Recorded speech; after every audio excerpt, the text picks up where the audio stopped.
Bismillahirrahmanirrahim. Assalamualaikum warahmatullahi wabarakatuh. Waalaikumsalam warahmatullahi wabarakatuh. Salam sejahtera untuk kita semua. Selamat pagi Bapak Ibu. Pagi. Mana kabarnya Bapak Ibu pagi ini? Baik. Alhamdulillah. Yang terhormat Bapak Isduki SPD selaku Wakil Bidang Kurikulum SMK Negeri 27 Jakarta. Kemudian Bapak Ibu yang kami hormati Bapak Ibu guru yang telah hadir pagi hari ini di ruangan ini. Pertama-tama marilah kita panjatkan puji syukur pada kehadirat Allah Subhanahu wa taala karena kita sudah diberikan kesehatan, diberikan nikmat sehat sehingga bisa mengikuti acara pagi ini, yaitu dalam acara aksi nyata budaya positif di SMK Negeri 27 Jakarta bersama calon guru penggerak Ibu Ika Sari SPD. Pertama, perkenalkan nama saya Siti Nurniasi sebagai pembawa acara. Saya akan membacakan susunan acara pagi ini, yaitu yang pertama adalah pembukaan MC, kemudian yang kedua adalah doa, yang ketiga menyanyikan lagu Indonesia Raya, kemudian yang keempat adalah sambutan, yang kelima adalah acara inti yaitu paparan aksi nyata dari Ibu Ika Sari SPD, kemudian yang terakhir adalah acara penutup. Marilah kita sama-sama berdoa mengawali kegiatan pagi hari ini dengan berdoa dengan membacakan suratul Fatihah. Al-Fatihah.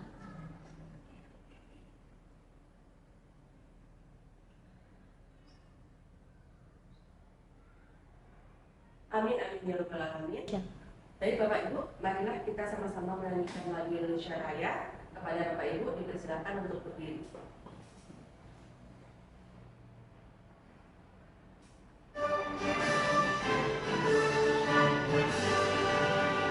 Indonesia tanah airku, tanah tumpah darahku. Di sanalah aku berdiri, jadi pandu ibuku. Indonesia kebangsaanku, bangsa dan tanah airku. Marilah kita bersatu, Indonesia bersatu. Hiduplah tanahku, hiduplah negeriku, bangsaku, rakyatku semuanya.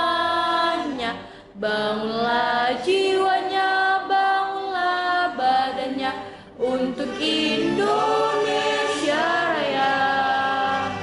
Indonesia Raya, merdeka, merdeka, tanahku, negeriku yang ku cinta. Indonesia Raya, merdeka, merdeka, hiduplah Indonesia Raya. Indonesia Raya, merdeka, merdeka, tanahku, negeriku yang ku cinta. Indonesia Raya, merdeka, merdeka, hiduplah Indonesia Raya. Terima kasih pada Bapak Ibu. Bapak Ibu dipersilakan duduk kembali. Baik Bapak Ibu, marilah kita sama-sama dengarkan sambutan dari Bapak Wakil Bidang Kurikulum Bapak Isduki SPD. Kepada Bapak Isduki dipersilakan.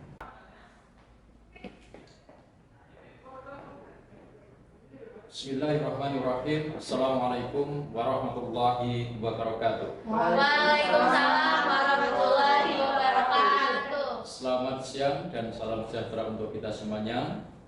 Yang sama-sama kita hormati Kepala SMK Negeri 27 Jakarta, Bapak Prihatin Bindra Priyadi. Yang terhormat tim manajemen SMK Negeri 27 Jakarta, Ibu Ika Sari sebagai CGP di dalam kegiatan pada siang hari ini. Yang saya hormati teman-teman tim CGP juga yang saya hormati. Puji syukur kita panjatkan kepada Allah Subhanahu wa taala, Tuhan yang Maha Kuasa, di mana pada kesempatan yang mulia dan yang berbahagia ini kita masih diberi karunia nikmat, terutama nikmat sehat, nikmat umur panjang, nikmat kesempatan, sehingga bisa memenuhi undangan dari Ibu Ika Sari sebagai CGP, yang mana pada kesempatan ini yaitu akan melaksanakan aksi nyata budaya positif. Sebelumnya mohon maaf, saya mewakili Bapak Kepala Sekolah yang mana pada kesempatan ini beliau tidak bisa menemani atau hadir di tengah-tengah kita karena kesibukannya. Jadi saya dimohon untuk memberikan sambutan pada kegiatan ini. Bapak Ibu yang berbahagia, kalau kita berbicara masalah CGP, tentunya di SMK 27 ini alhamdulillah sudah memiliki beberapa guru CGP, bahkan yang sudah lulus yaitu sekitar 3 guru CGP, dan saat sekarang ini kita masih 5 teman-teman kita yang menjadi calon guru penggerak. Tentunya ini menjadikan suatu motivasi untuk kita semuanya. Mudah-mudahan teman-teman kita, terutama yang generasi muda yang masih muda-muda ini, mohon untuk bisa meluangkan waktu, meskipun kegiatan CGP ini di awal-awalnya yaitu terlalu berat, di awal-awalnya terlalu banyak menyibukkan di kesibukannya, tapi alhamdulillah Bapak dan Ibu yang masuk di dalam calon guru CGP, mereka bisa mengatur waktunya, bisa menyesuaikan waktu dengan proses belajar yang ada di SMK ini.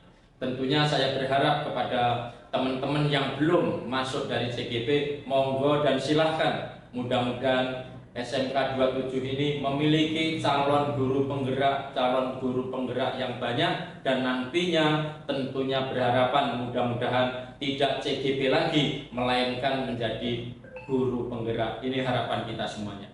Di samping itu saya mengharap juga kepada Ibu Ika sebagai guru CGP, mudah-mudahan bisa diberikan informasinya, ilmu yang selama ini diterima dari Ibu Ika, mudah-mudahan bisa ditularkan atau diberikan kepada generasi atau guru-guru muda ini, supaya mereka memiliki motivasi juga untuk pengembangan daripada SMK Negeri 27 Jakarta, terutama kepada peserta didik kita, mudah-mudahan menjadi peserta didik yang baik, tentunya harapan untuk kita semuanya.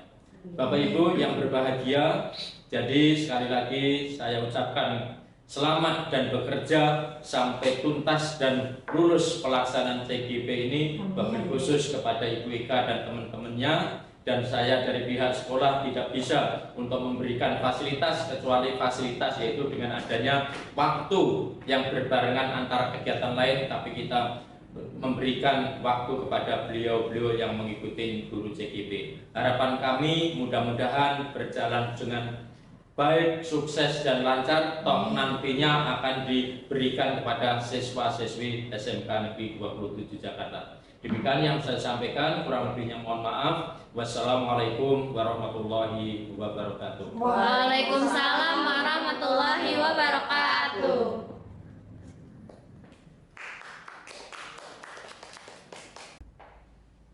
Baik, terima kasih pada Bapak Isuki atas arahannya.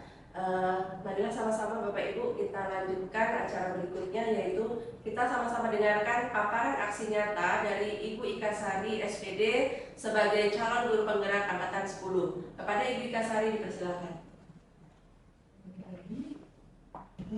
Bismillahirrahmanirrahim. Assalamualaikum warahmatullahi wabarakatuh. Waalaikumsalam warahmatullahi wabarakatuh. Ya teman-teman, Pak Isuki, terima kasih atas kedatangannya dan sambutannya. Kemudian terima kasih kepada ibu-ibu semua yang mau hadir ke acara saya, yaitu aksi nyata dari guru penggerak.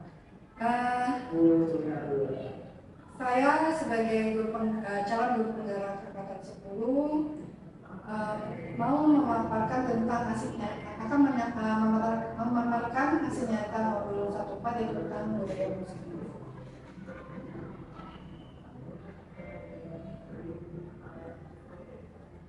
Yang kita tahu, ajaran Torah adalah pelopor dari pendidikan di Indonesia. Jadi kita harus tahu bagaimana filosofi dari ajaran Torah, yaitu ajaran Torah mengungkapkan bahwa pendidikan secara umum yaitu tuntunan di dalam hidup tubuhnya anak-anak.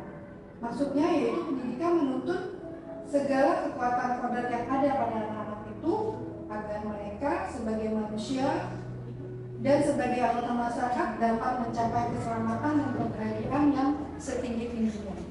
Sedangkan pengajaran adalah pendidikan dengan cara memberi ilmu atau pengetahuan serta memberi kecakapan kepada anak-anak yang dapat memberi faedah buat hidup anak-anak baik lahir maupun batin.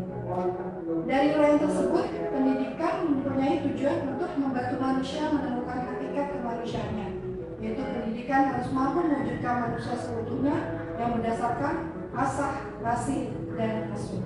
Jadi di sini dari filosofi ajaran Torah mengajarkan kita untuk mendidik anak-anak kita dengan dengan asah, kasih dan asuh, yang dengan membuat pendidikan ini menyenangkan, sehingga dengan menyenangkan anak-anak akan mudah menerima ilmu yang kita dapat. Jadi hati kita harus bersih, pikiran kita harus jernih, sehingga kita bisa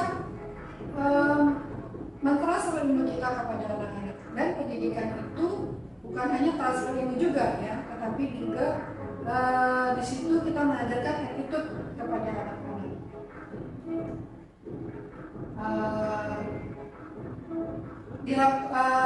Dalam saya rangkum, yaitu tujuan pendidikan yaitu dari ajaran Torah adalah menuntut segala kodrat yang ada pada anak-anak agar mereka dapat mencapai keselamatan dan kebahagiaan yang setinggi-tingginya baik sebagai manusia maupun sebagai anggota masyarakat. Kemudian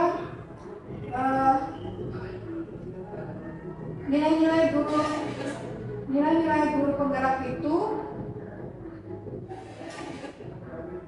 nah di sini ada peran guru penggerak itu ada 5, yaitu menggerakkan komunitas, mendorong kolaborasi, mewujudkan kepemimpinan murid, pendidikan, yang keempat memimpin pembelajaran, yang kelima support bagi guru lain. Nah di sini untuk menggerakkan komunitas, saya berusaha di sekolah ini komunitas di gym, ya, tiap hari Selasa, Kamis, Rabu dan Kamis saya berusaha mengajak guru-guru di lingkungan karena kita punya fasilitas yang ada yaitu alat gym, sehingga di sini supaya guru-gurunya sehat, ya, maka saya mengajak guru-guru untuk melakukan olahraga di gym. Kemudian mendorong kolaborasi di kelas juga saya menerapkan belajar berkelompok. Nanti kita lihat ada refleksi tentang pembelajaran setelah belajar kelompok. Kemudian mewujudkan kepemimpinan murid, yaitu dengan di kelas kita dengan mengadakan kelompok, kemudian mereka presentasi, itu murid merasa bisa percaya diri untuk tampil gitu. Kemudian pemimpin pembelajaran itu bagi guru harus bisa menjadi pemimpin di pembelajaran. Kemudian coach bagi guru lain, yaitu bisa mengajarkan. Sekarang ini kita kan harus mengajarkan PMM ya. Di sini kita sebagai guru penggerak bisa mengajarkan teman-teman kita untuk mengisi PMM. Kemudian nilai guru penggerak ada reflektif, mandiri, kolaboratif, inovatif, dan berpihak pada anak. Maka di sini yang berhubungan dengan materi yang akan kita bahas yaitu budaya positif, maka nilai-nilai guru penggerak yang saya ambil di sini adalah yang menuntun murid, yaitu sesuai dengan filosofi ajaran Torah dan juga tujuan pendidikan menuntun. Kemudian nilai penggerak yang saya ambil adalah tadi berpihak pada murid.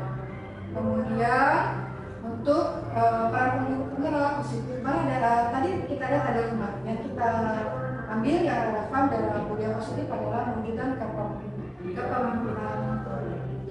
Nah dari sini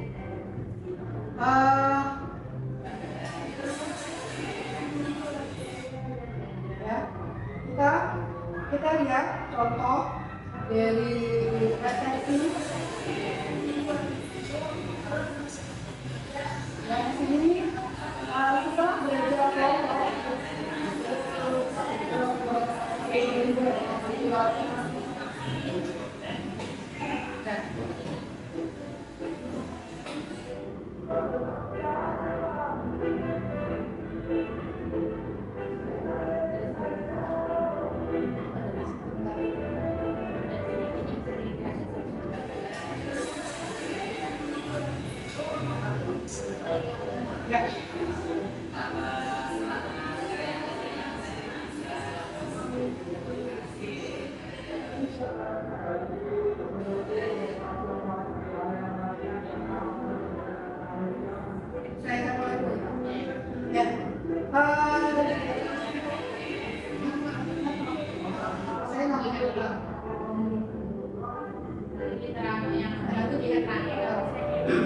Ya, dalam pembelajaran matematika di sini saya mewujudkan kepemimpinan murid dengan jadi sebelum saya ulangan biasa saya mengadakan latihan ulangan. Biasanya latihan ulangan dilakukan mandiri tiap anak, tapi saya punya inovasi sendiri yaitu dengan latihan ulangan ini tidak secara berkelompok. Nah, di sini kenapa saya berusaha mengelompokkan murid-murid ini yang sudah menguasai, kemudian dikelompokkan dengan siswa-siswa yang perlu bimbingan, seperti itu. Maka di sini setelah belajar kelompok latihan ulangan, maka di sini setiap pembelajaran, jadi saya berusaha setelah saya mendapatkan ilmu dari pendidikan guru penggerak, saya merefleksikan, saya menerapkan di kelas, yaitu setiap pembelajaran selesai saya membuat refleksi atau saya meminta anak untuk merefleksikan pembelajaran sesudah didapat. Di sini kita bisa lihat refleksi dari salah satu siswa yaitu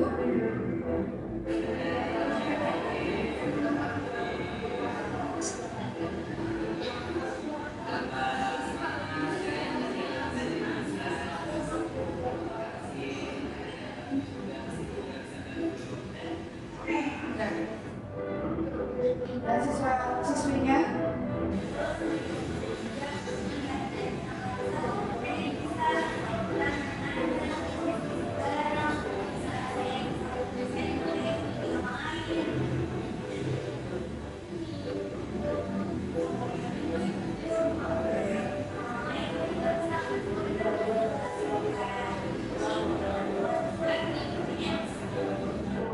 ya, itu alhamdulillah gitu ya. Jadi setelah belajar kelompok ini, anak-anak itu merasa senang gitu ya. Dia lebih mudah bertanya, itu lebih senang, tidak takut bertanya kepada temannya seperti itu. Jadi mereka bisa lebih menguasai. Nah, di sini juga saya sebagai guru tidak tinggal diam ketika belajar kelompok itu, saya tetap memantau yang lain, kemudian saya bertanya kalau ada murid yang terlalu sulit temannya menerangkan, maka di sini ada pembinaan khusus dari saya. Bagaimana ibu sudah pernah menerangkan di kelas? Sudah. Bagaimana tanggapan murid-murid? Murid-murid jadi ini sih merasa termotivasi gitu ya dengan kita menerapkan refleksi. Jadi kita jadi tahu mana murid yang sudah mengerti paham dengan apa yang kita sampaikan sama yang belum. Jadi mereka mereka mau mengeluarkan hal apa yang terpendam di mereka gitu. Jadi mau sharing lah istilahnya seperti itu. Ya, bagaimana yang lain? Ya sama, jadi kan tadinya mereka mungkin mau mengungkapkan tapi kan nggak difasilitasi, jadi dulu masalah adanya refleksi ini mereka jadi difasilitasi untuk menyampaikan apa yang ingin mereka sampaikan. Ya, alhamdulillah ya ibu-ibu ya. Mungkin ada juga yang tidak tahu bahwa belum sebenarnya sudah menjalankan, tapi tidak tahu namanya ini apa, refleksi. Jadi refleksi ini bukan hanya menyatakan mereka tuh menjelaskan situasi belajar yang ada, ya, tapi mereka juga bisa juga refleksi mengetahui sejauh mana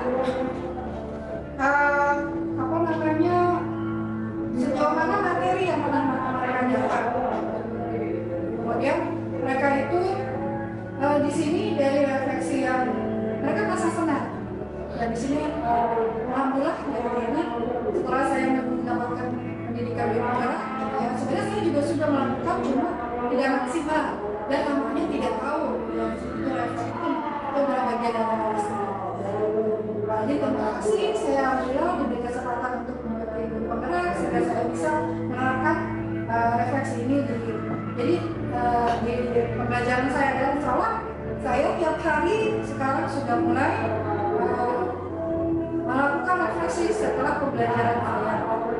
Di situ sebenarnya dari refleksi ini adalah perbaikan buat kita gitu ya, evaluasi buat kita apakah pembelajaran yang kita berikan itu bisa dimengerti oleh mereka dan kita bisa mengetahui juga anak ini merasa senang tidak untuk belajar matematika. Terutama matematika ini adalah pelajaran yang mungkin kurang diminati ya, karena mereka itu merasa matematika susah, takut gitu ya, terus gurunya galak. Biasanya kebanyakan itu matematika gurunya galak. Maka di sini alhamdulillah saya setiap sebelum pembelajaran, sebelum atau ajaran baru, ketika memulai ajaran baru itu selalu saya memberikan motivasi kepada siswa-siswa bahwa matematika itu tidak menakutkan. Matematika itu sama dengan pelajaran yang lain. Di sini siapa yang ada kemauan rasa semua bisa. Di sini saya berusaha sebagai guru matematik, walaupun mungkin saya seperti kelihatannya jutek gitu ya. Misalnya tiap tahun saya tuh ada perbaikan gitu ya, perbaikan bagaimana pembelajaran saya saat ini, kemudian bagaimana saya refleksikan supaya tahun depan itu tidak terulang lagi, ada perbaikan, ada kemajuan. Jadi saya juga selalu inovasi dalam pembelajaran. Bagaimana ketika saya mengajarkan sendiri, anak ini mengerti atau tidak gitu. Maka berikutnya saya cari inovasi-inovasi. Kemudian berikutnya maka di sini saya mewujudkan visi saya, yaitu menjadikan murid yang bertakwa, berguna bagi keluarga, bangsa, dan negara. Visi saya ini berdasarkan filosofi Ki Hajar Dewantara yang menuntun murid untuk mewujudkan cita-citanya sesuai dengan kodrat alam dan masyarakat, sesuai juga dengan nilai dan peran guru penggerak yang berpihak padanya. Nah, disiplin di sini ya, disiplin positif sesuai dengan visi saya menjadikan murid yang bertakwa. Maka disiplin positif yang diterapkan di sekolah saya adalah setiap pagi sebelum pelajaran dimulai kita tadarusan bagi yang muslim, kemudian berdoa bagi yang non-muslim, itu kita fasilitasi sehingga di sini siswa-siswa sebelum dia menerima pelajaran dia membersihkan hati-hatinya dulu supaya dia bisa menerima ilmu-ilmu yang diberikan oleh guru-guru di sekolah. Sehingga dengan pikiran yang jernih, siswa akan mudah menerima pelajaran-pelajaran yang diberikan oleh guru. Nah, di sini saya pernah punya pengalaman ketika saya mengajar. Saya perbandingkan dua kelas, yang satu kelas itu mandiri untuk tadarusan ya, untuk berdoa dulu, membersihkan hati-hatinya. Siswa tersebut ada atau tidak ada atau tidak ada guru, mereka tetap melancarkan. Di situ sudah terbentuk berarti kesadaran untuk beribadah, ya, membersihkan hati-hatinya. Nah, inilah yang kita inginkan ya di sekolah kita. Anak-anak bukan karena ada gurunya mereka melakukan ibadah gitu, mereka melakukan tadarus, tapi itu karena kesadaran sendiri. Itulah yang harus kita tanamkan kepada anak-anak kita. Di sini tentunya bukan anak-anak saja, tetapi guru-gurunya juga harus terlibat, karena di sini guru adalah sebagai contoh. Kalau gurunya sudah mencontohkan, maka murid-muridnya juga tentunya akan mengikuti.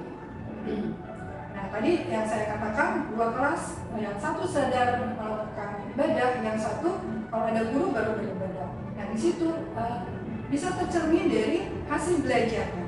Ya, di situ kebetulan waktu itu kelas 12 yang saya amati ya.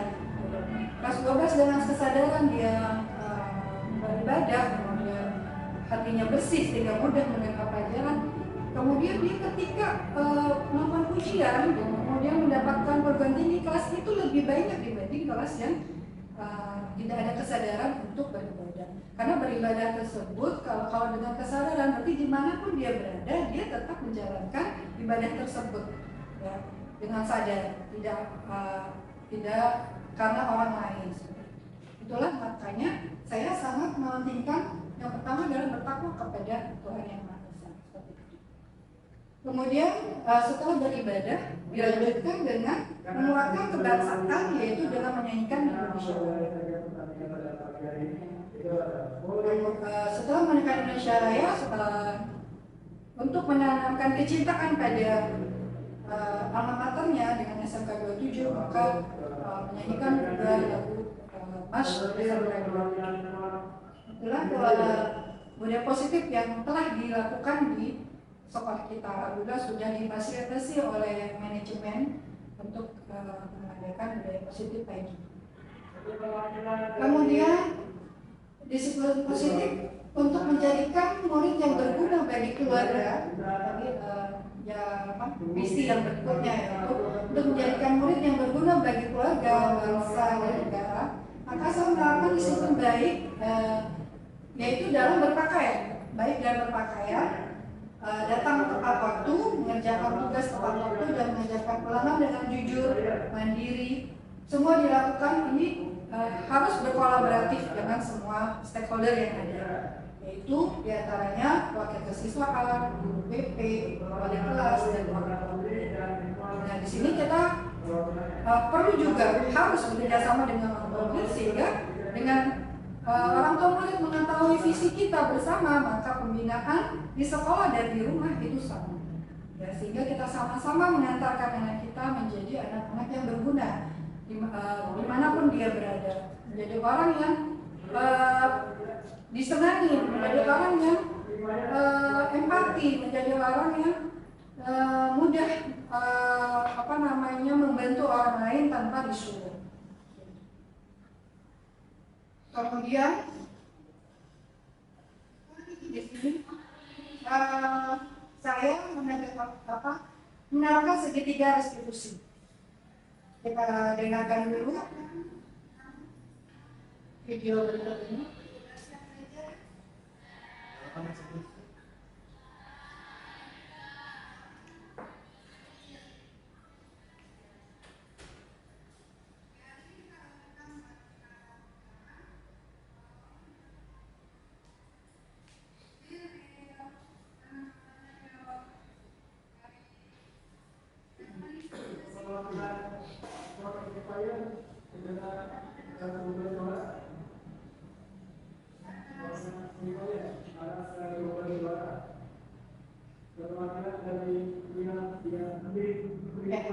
Ini ketika saya mengajar di sebelum kuliner 2,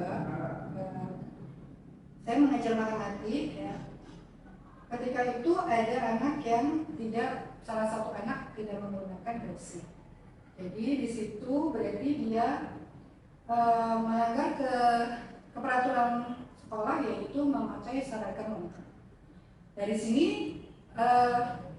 mungkin selama ini kita langsung biasa memarahi anak di depan kelas, gitu. Sehingga di situ membuat anak menjadi malu, gitu ya, ditegur di depan kelas. Nah, sini kita belajar tentang segitiga restitusi. Segitiga restitusi itu ada pertama menstabilkan identitas, kemudian validasi tindakan yang salah, dan menanyakan keyakinan. Ya, jadi sini mudah-mudahan Bapak dan Ibu guru sekalian semua, Ibu-ibu, ya nanti bisa menerapkan segitiga restitusi ini. Nah, kita berusaha ketika ada pelanggaran, kita jangan emosi. Kita mengedepankan tadi kan filosofi Kiai Toro menuntut anak. Jadi kita melayani anak, kita tidak menjudge anak, tapi kita berusaha membuat anak itu sadar atas kesalahannya tersebut. Maka di sini kita menjalankan segitiga restitusi. Kita lihat bagaimana penerapan segitiga restitusi ini. Ya, jadi di sini Leo ini dipanggil khusus, gitu ya. Kemudian kita ajak berdialog. Gitu ya. Pertama adalah menstabilkan emosinya dulu, gitu ya. Sekarang kita tanya ke Leonya, kenapa Leo, adakah yang salah dari pakaian kamu hari ini? Jadi dengan itu dia merasa apa kesalahan itu dia sendiri, ya dia sadar gitu. Jadi kita stabilkan dulu emosinya setelah tadi dia tidak memakai lengkap rekomendasi. Kemudian setelah dia menjawab bahwa iya Bu, saya salah, kenapa saya tidak menggunakan dasi hari ini. Setelah ditanya kenapa dia tidak bawa dan tidak pakai dasi, dia bilang tidak bawa ketinggalan. Terus kenapa gitu kan, kita harus tanya dulu kenapa, jangan langsung kamu ini gitu. Itu salah gitu ya, sehingga membuat anak itu jadi kalau anak disalahkan itu merasa salah satu kebutuhan dasar manusia itu adalah dia merasa diakui. Kalau gitu kan merasa dia disalahkan, dia tidak mau disalahkan. Sehingga di situ ya Bu, biasanya saya disiapkan sama orang tua saya, kemudian itu tertinggal. Kemudian dengan menanyakan keyakinan ke dia, ke Leo, anak yang tertinggal itu, saya bilang dengan umur kamu sudah SMK, berarti harus ada kesadaran dari diri sendiri. Jangan bergantung sama orang lain. Semua itu kamu harus punya tanggung jawab. Nah, salah satu budaya positif kedua yaitu mengajarkan kemandirian dan tanggung jawab. Nah, dari sudah di atas 15 tahun berarti harus sudah mandiri, semuanya sudah disiapkan. Dan disiapkan itu harus dari malam. Jadi disiapkan itu bukan pagi-pagi. Jadi kalau pagi-pagi terburu-buru. Jadi disinilah kita berikan edukasi kepada Leo untuk mandiri menyiapkan segala sesuatu itu sendiri. Sehingga kalau kita sendiri yang menyiapkan, kita tahu apa yang besok harus disiapkan. Ya. Jadi di situ mudah-mudahan ini bisa diterapkan nanti ya. Nanti juga kita akan mengadakan studi kasus gitu ya tentang segitiga restitusi. Berikutnya kita menanamkan budaya positif jujur dan mandiri. Nah di sini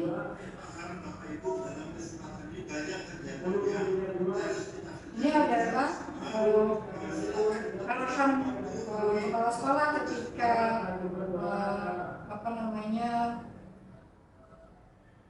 arahan kepala sekolah ketika awal mengawas ujian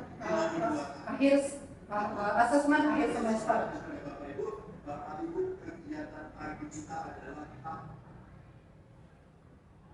Ya, di sini kenapa saya menginginkan jujur dan mandiri ketika pelaksanaan asesmen akhir semester? Ketika Bapak Ibu punya kelas di pagi-pagi segera tolong tengok dan hadapi anak-anak itu pada jangan Bapak Ibu mempermalukan. Ya, ketika AS juga asesmen akhir semester kita tetap menjalankan ya sebelum anak-anak ini ujian. Anak-anak ujian, anak-anak juga harus berdoa dulu, harus dulu ya. Dan non muslim itu juga melaksanakan doa bersama, berdoa. Nah di sini kebiasaan pagi untuk bertakwa kepada Tuhan Yang Maha Esa tetap dijalankan walaupun dalam ujian. Tapi ternyata anak-anak di kelas diterapkan. Kemudian jadi budaya positif yang berikutnya di sini kepala sekolah mengarahkan anak-anak kepada wali kelas supaya tidak terlambat dalam ujian. Itu adalah pembukaan tugas utama. Saya ingatkan lagi-lagi Bapak Ibu yang punya kelas silakan kelasnya didampingi. Nanti. Kemudian kepala sekolah juga mengarahkan untuk pengawas supaya menjalankan tugasnya sesuai dengan tupoksi, yaitu mengawasi anak-anak ujian itu dengan tentunya tidak merasa kita sebagai tidak membuat kegaduhan di kelas. Maksudnya ketika kita mengawas, kita tetap di depan, kemudian memberi arahan supaya siswa peralatan tulisnya diletakkan di depan tasnya, kemudian duduk sesuai dengan nomor-nomor yang sudah ditempel, kemudian juga menanamkan kejujuran supaya kita juga mandiri, tidak tergantung sama orang lain, supaya kita juga mempunyai percaya diri sendiri bahwa bukan yang dilihat tuh nilai atau hasil, tapi dia adalah proses. Dengan kita jujur gitu, insya Allah apa yang kita dapat gitu ya, kita keluarkan. Kalau kita cuma bergantung sama orang lain gitu ya, berarti tidak ada di memori kita tentang pengetahuan tersebut. Kemudian yang berikutnya di sini di sini kita lihat situasi di dalam kelas ketika ujian akhir semester ini, kita fasilitasi juga gitu ya, untuk kelas ini dibagi menjadi 2 rombel ya, 18 kelas 10, 18 kelas 11. Jadi sebelah-sebelahan ini beda jenjang, yang satu kelas 10, yang satu kelas 11. Sehingga di situ kita harapkan mereka akan mandiri mengerjakan, tidak bergantung sama teman, karena di tempat di sampingnya adalah teman yang berbeda jenjang. Jadi di situ selain kita kita sudah menyusun soal itu berdasarkan aplikasi yang meminimalisir untuk menyontek. Jadi soal yang dibuat oleh guru-guru atau panitia pembuat soal itu adalah soalnya lebih dari misalkan soalnya ada 100 ya, sehingga setiap siswa itu berbeda, sedangkan soal yang harus dikerjakan misalnya 30. Jadi siswa dalam satu jenjang itu berbeda-beda mendapatkan, sehingga di situ meminimalisir siswa itu untuk bertanya kepada temannya. Ya, selain tadi vokal, maka kita beri fasilitasi dengan satu kelas itu berbeda jenjang 18, sehingga di situ kita harapkan adanya kejujuran dan kemandirian. Jadi itulah budaya positif yang kita terapkan di sekolah. Ya, itu saja yang bisa saya sampaikan.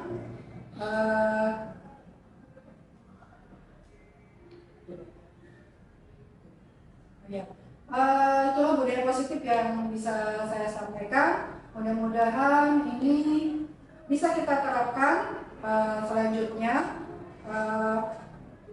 Dari tadi visi saya tadi menjadikan siswa yang bertakwa kepada Tuhan Yang Maha Esa, kemudian menjadi siswa yang mandiri, bertanggung jawab, siswa yang berguna bagi bangsa, bagi keluarga, bangsa dan negara. Kemudian siswa yang bisa memimpin dirinya sendiri dan baik memimpin dirinya sendiri maupun memimpin orang lain. Nah di sini kita tidak bisa memimpin orang lain sebelum kita bisa memimpin diri kita sendiri. Jadi orang yang bisa memanage dirinya sendiri, maka dia akan bisa memimpin orang lain. Jadi kita harus menjadi contoh dulu. Gitu. Kita harus menunjukkan kepada orang lain. Kita itu bisa memimpin diri kita sendiri. Kita itu menjadi orang yang bisa menjadi contoh dari kedisiplinan, kemudian dari pakaiannya juga rapi, bersih, kemudian attitude kita yang baik, gitu. Kemudian di sini kita kalau kita bisa memimpin diri kita sendiri, maka kita bisa menjadi orang yang bertanggung jawab, sehingga kita bisa bersaing dimanapun. Sekarang ini kan persaingan global, ya. Nanti kita akan bersaing dengan negara-negara lain yang datang ke sini. Maka kalau kita tidak punya kemampuan dan kita tidak punya attitude, ya, maka kita akan kalah dengan Kemudian di sini juga sudah banyak beredar di YouTube ya, saya YouTube itu menyatakan bahwa negara kita itu bukannya kekurangan tempat kerja atau kekurangan lapangan kerja, tetapi di sini Gen Z ini itu banyak tidak diterima. Jadi lapangan kerja banyak, tapi mereka tidak diterima. Kenapa? Karena kurang attitude-nya. Jadi di sini dari perusahaan itu diklarifikasi, ternyata Gen Z ini memang bagus gitu ya, mereka menguasai IT, tetapi dari attitude-nya kurang. Maka mereka mengatakan lebih baik kita menerima yang lebih tua dari Gen Z, tapi dia mempunyai tanggung jawab yang bagus. Kalau masalah pengetahuan itu bisa dipelajari. Jadi di sini maka sangat penting sekali ya ibu semua kita menerapkan attitude gitu, salah satu adalah untuk penerapan budaya positif.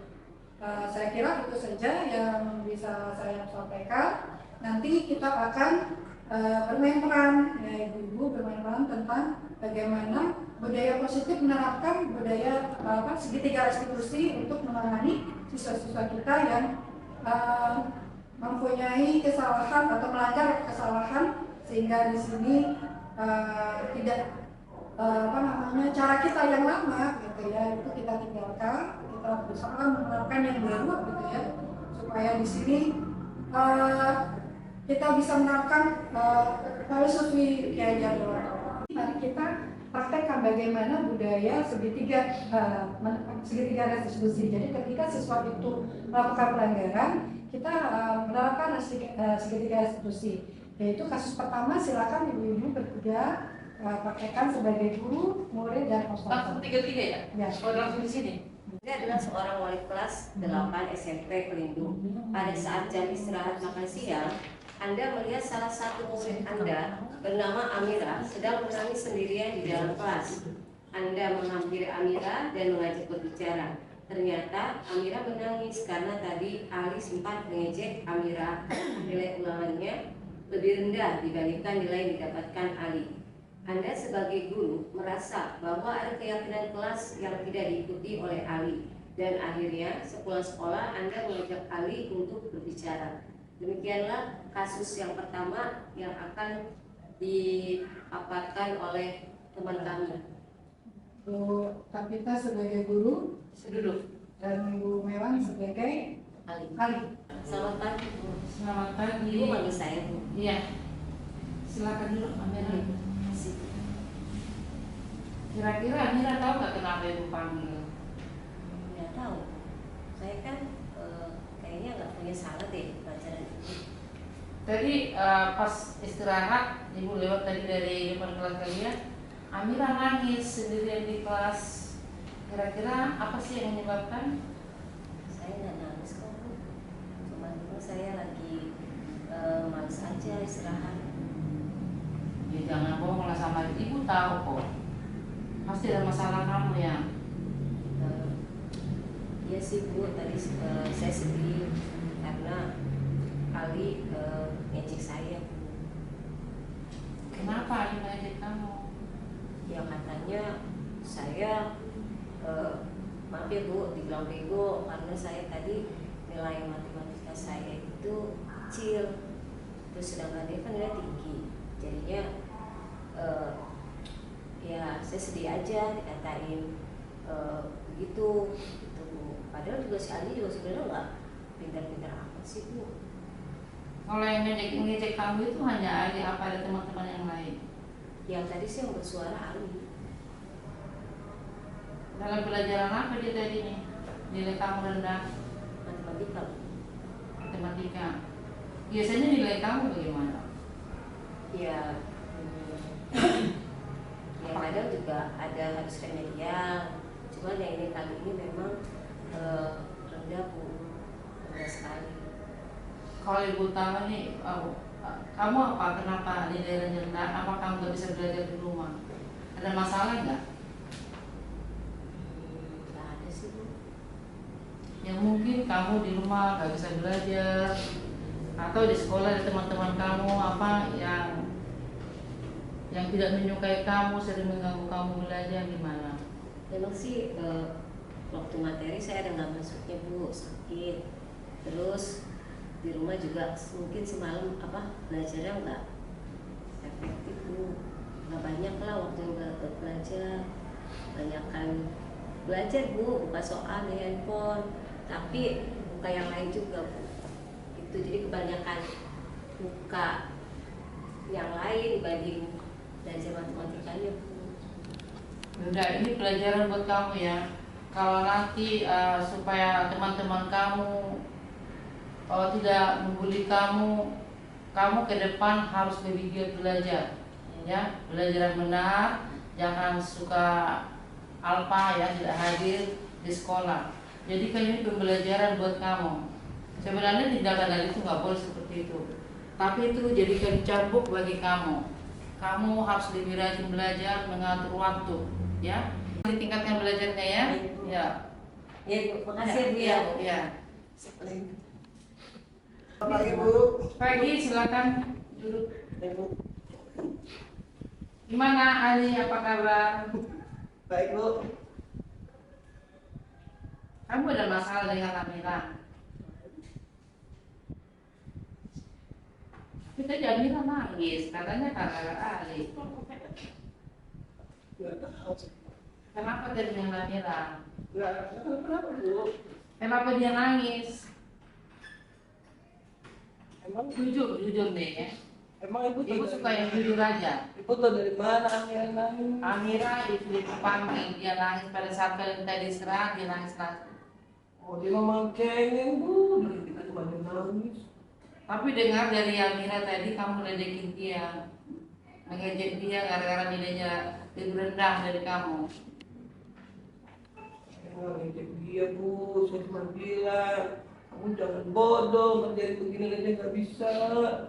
Bisa ajarin Bu, dia nggak bisa, nggak pinter-pinter. Ya udah saya marahin aja. Tahu nggak kalau mengejek teman itu sama dengan bully? Membuli teman sendiri. Tahu bully kan? Tahu bully kan? Bully itu adalah menyakiti hati orang lain, menyakiti teman kamu sendiri.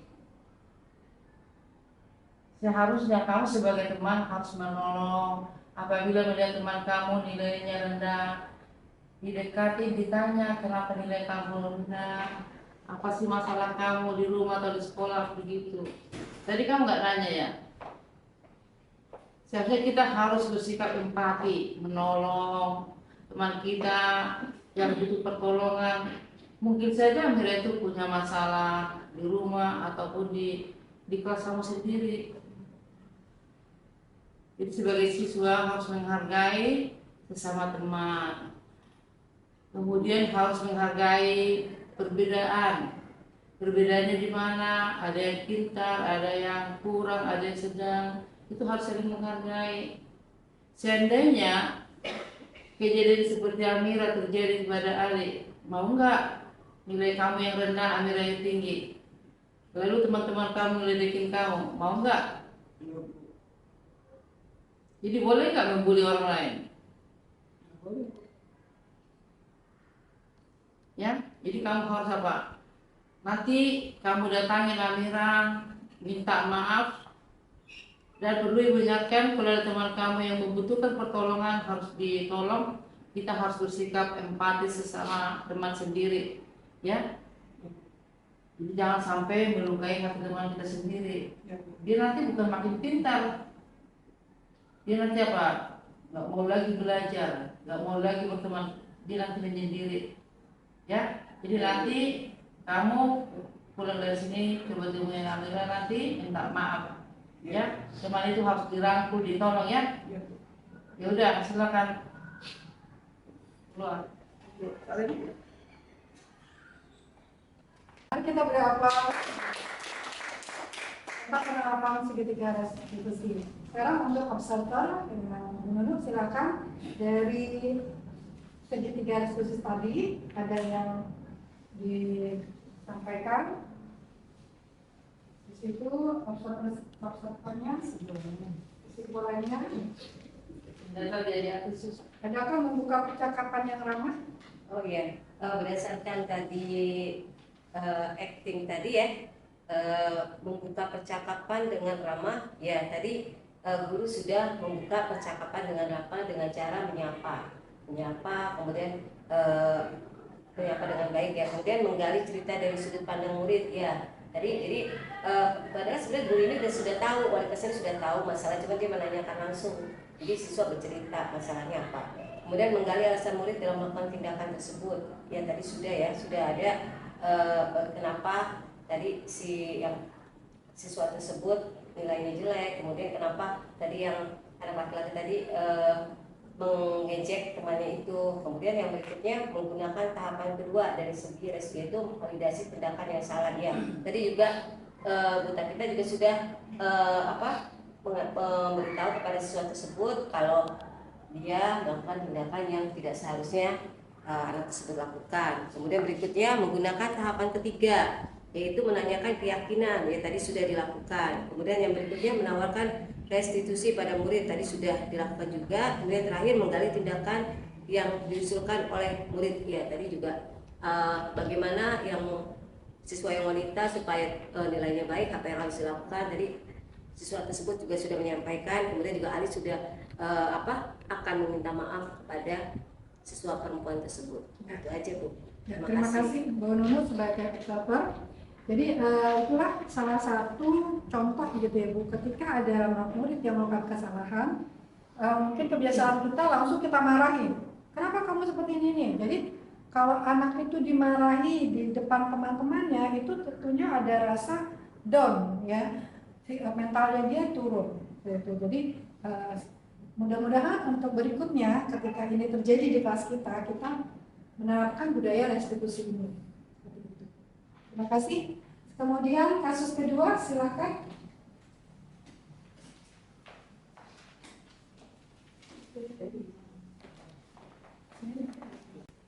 Saya di sini berperan sebagai observer yang pertama akan membacakan ilustrasi tentang kasus B. Kasus B, Anda adalah Vita, seorang murid kelas 9 SMP Pelindung. Anda jarang sekali berinteraksi dengan teman sekelas Anda, dan Anda ingin sekali dekat dengan mereka. Suatu hari sebelum sekolah dimulai, Anda sedang berbicara dengan teman-teman kelas Anda. Anda dan teman-teman Anda sedang berdiskusi mengenai hal apa yang lucu untuk dilakukan. Anda iseng untuk mengeluarkan ide selalu izin ke toilet pada setiap jam pelajaran. Tak disangka, teman-teman Anda terlihat senang dengan ide Anda tersebut dan menantang Anda untuk mencobanya. Anda mencoba pertama kali pada saat kelas matematika Bapak Basti. Di tengah penjelasan Bapak Basti, Anda mengangkat tangan Anda untuk izin ke toilet. Izin diberikan oleh Bapak Basti. Anda juga tidak melakukan apa-apa saat di toilet. Saat Anda kembali ke kelas, Anda mendengarkan penjelasan ke Bapak Basti sampai pada saat beliau memberikan waktu untuk bertanya. Tanpa ragu, Anda mengangkat tangan Anda hingga Bapak Basti bertanya, "Ya Vita, mau tanya apa?" Lalu Anda menjawab, "Tidak Pak, saya mau izin ke toilet." Ketika Anda mengatakan itu, Anda mendengar teman-teman Anda cekikikan, tertawa pelan. Hal ini pun Anda lakukan pada jam-jam berikutnya. Ketika ditanya, "Ada apa dengan diri Anda?" Anda selalu menjawab, "Maaf, saya sembelit." Namun Anda juga menolak untuk dibawa ke unit kesehatan sekolah. Di hari itu, Anda jadi akrab dengan teman-teman sekelas Anda. Anda pun merasa senang karena akhirnya lebih akrab dengan teman sekelas Anda. Esok harinya, Anda dipanggil oleh wali kelas Anda. Wali kelas Anda menanyakan mengenai laporan Bapak Basti. Begitu tadi ilustrasi kasus B seperti yang akan diperankan oleh Bapak Ibu guru dan murid. Kamu tahu seandainya kamu jadi Pak Basti ya kan, di kelas sedang memberikan pelajaran terus kamu mencari perhatian, sebenarnya kamu bisa dengan cara biar teman-teman kamu itu berteman dengan kamu. Misalnya kamu ajak ngobrol masalah kamu kenapa, terus kamu perhatian dengan dia, belajar bersama, atau misalnya istirahat pada jam pelajaran, istirahat kamu bersama bareng-bareng teman, itu membuat akrab dengan teman-teman kamu, ya. kalau misalnya kamu mengulangi permasalahan seperti itu lagi dengan Pak Basi, kamu bagaimana konsekuensinya? Ya, saya siap dihukum, Bu. Baiklah, nanti kamu bisa minta maaf dengan Pak Basi dan tidak mengulangi lagi untuk keluar pada jam pelajaran atau pada saat menerangkan kamu izin ke toilet. Ya, Bu. Semoga kedepannya Ibu mengharapkan kamu ada perubahan sikap dan kamu dapat diterima di lingkungan kelas kamu. Semangat ya, Dita. Makasih ya, Bu. Kan usahakan membacakan. Baik. Setelah saya amati peran tadi dari guru dan murid. Yang pertama, membuka percakapan dengan ramah. Sudah tadi ya Bu, sudah bagus. Contohnya bagaimana kabarnya Mita, menanyakan kabar. Kemudian yang kedua, menggali cerita dari sudut pandang murid juga sudah diterapkan. Contohnya, apakah kamu tahu apa yang terjadi hari ini Mita? Kemudian yang ketiga, menggali alasan murid dalam melakukan tindakan tersebut sudah bagus juga. Contohnya, coba diingat-ingat lagi apa yang terjadi hari ini sama kamu. Kemudian yang keempat, menggunakan tahapan pertama dari segitiga restitusi, menstabilkan identitas, itu sudah bagus, menanyakan hal atau alasannya apa. Kemudian yang kelima, menggunakan tahapan kedua dari segitiga restitusi, yaitu validasi tindakan yang salah. Itu juga sudah ada tadi, contohnya mengkonfirmasi, guru tersebut akan mengkonfirmasi kepada teman yang lain, temannya Vita. Kemudian yang keenam, menggunakan tahapan ketiga dari segitiga restitusi, yaitu menanyakan keyakinan. Contohnya, menanyakan apa sih efek dari tindakan kamu tersebut, tindakan murid tersebut. Kemudian menawarkan restitusi pada murid, menggali tindakan restitusi yang diusulkan oleh murid juga sudah dilakukan dengan baik dari peran. Ya, terima kasih, kita beri aplaus. Ya, terima kasih partisipasinya Bapak Ibu sekalian tentang segitiga restitusi. Di sini dari budaya positif ini, dari segitiga restitusi itu kita memahami kita itu berpihak pada murid. Ya. Jadi ketika murid itu melakukan kesalahan itu tidak boleh kita marahi. Tapi di sini kita gali kesadarannya dia untuk dia menyadari kesalahannya, sehingga kalau dia sadar maka efeknya nanti supaya dia itu tidak melakukan kesalahan dan dia sendiri yang akan memberikan konsekuensinya apabila dia melakukan kesalahan tersebut. Ya. Mudah-mudahan ini bisa kita terapkan ya ibu-ibu semua ya, dengan seperti ini membuat anak-anak itu nyaman di dalam kelas ya.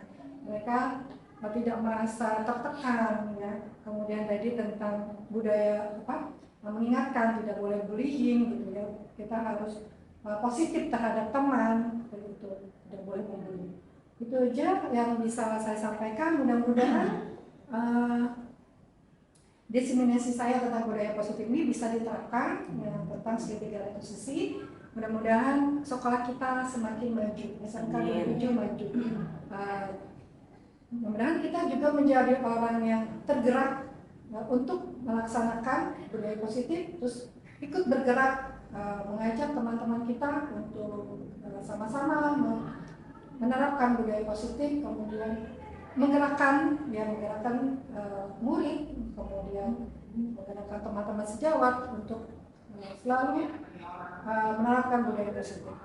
Itu aja ya, itu saja yang bisa saya sampaikan. Terima kasih ibu-ibu hebat yang bisa akan menciptakan murid-murid SMK 27 itu menjadi orang-orang yang bertanggung jawab, bisa memimpin, kemudian mereka bisa bersaing di dunia internasional. Terima kasih. Assalamualaikum warahmatullahi wabarakatuh. Selamat siang semua. Baik ibu-ibu, kita sudah selesai menerangkan tentang segitiga restitusi. Semoga kita menjadi lebih paham dan bisa menerapkan budaya positif kepada peserta didik kita dan juga budaya positif yang diterapkan oleh guru-guru. Nah, sampai kita di penghujung acara. Alhamdulillah acara hari ini berjalan lancar. Marilah kita sama sama-sama melafazkan hamdalah. Alhamdulillah. Amin. Baik Bapak Ibu, saya selaku MC mohon maaf apabila ada salah. Terima kasih. Wabillahi taufiq wal hidayah. Wassalamualaikum warahmatullahi wabarakatuh. Waalaikumsalam.